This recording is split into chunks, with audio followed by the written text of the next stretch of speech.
છોટાઉદેપુરમાં ફરી વરસાદી માહોલ જામી ગયો છે અને ભારે વરસાદને કારણે છોટાઉદેપુરના ભારજ નદી પરનું જનતા ડાયવર્ઝન ફરી ધોવાઈ ગયું છે, જેમાં સિહોદ પાસે નેશનલ હાઈવે 56 નો પુલ ધરાશાય થયા બાદ તંત્ર દ્વારા આ ડાયવર્ઝન બનાવાયું હતું અને જે પહેલા જ વરસાદમાં ધોવાઈ ગયું છે। ડાયવર્ઝન ધોવાતાની સાથે જ લોકોને ભારે મુશ્કેલી વેઠવાનો વારો પણ અહીં આવ્યો છે। આ સાથે જ ગઈકાલે ઉપરવાસ અને છોટાઉદેપુરમાં પડેલા ભારે વરસાદને કારણે ભારજ નદીમાં પાણીનો પ્રવાહ પણ વધી ગયો છે।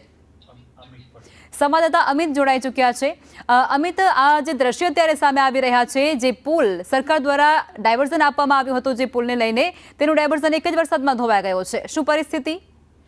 જી ચોક્કસ જણાવ્યું કે છોટાઉદેપુર જિલ્લાની જે જીવાદોરી મનાતા નેશનલ હાઈવે નંબર 56 ઉપર ભારત નદીનો જે પુલ હતો તે ગયા વર્ષે તૂટી ગયો હતો, જેને લઈને વહીવટી તંત્ર દ્વારા એક ડાયવર્ઝન બનાવવામાં આવ્યું હતું, પરંતુ આ ડાયવર્ઝન ચોમાસાના પહેલા જ વરસાદની અંદર ધોવાઈ જતા જિલ્લાની જનતાને ભારે મુશ્કેલીનો સામનો કરવાનો વારો આવ્યો હતો અને ડાયવર્ઝન ધોવાઈ જતા 40 કિલોમીટરનો ફેરાવો ફરવાનો વારો આવ્યો હતો, જેને લઈને જિલ્લાની જનતા ત્રસ્ત થઈ ગઈ હતી અને આ કારણે સિહોદ, મોટી રાસલી અને સિથોલ ગામના સ્થાનિક લોકો દ્વારા ભારત નદી ઉપર ટેમ્પરરી જનતા ડાયવર્ઝન બનાવવામાં આવ્યું હતું, જેના થકી જિલ્લાની જે જનતા છે તેના નાના વાહનો આ ડાયવર્ઝન પરથી પસાર થતા હતા। પરંતુ ગઈકાલે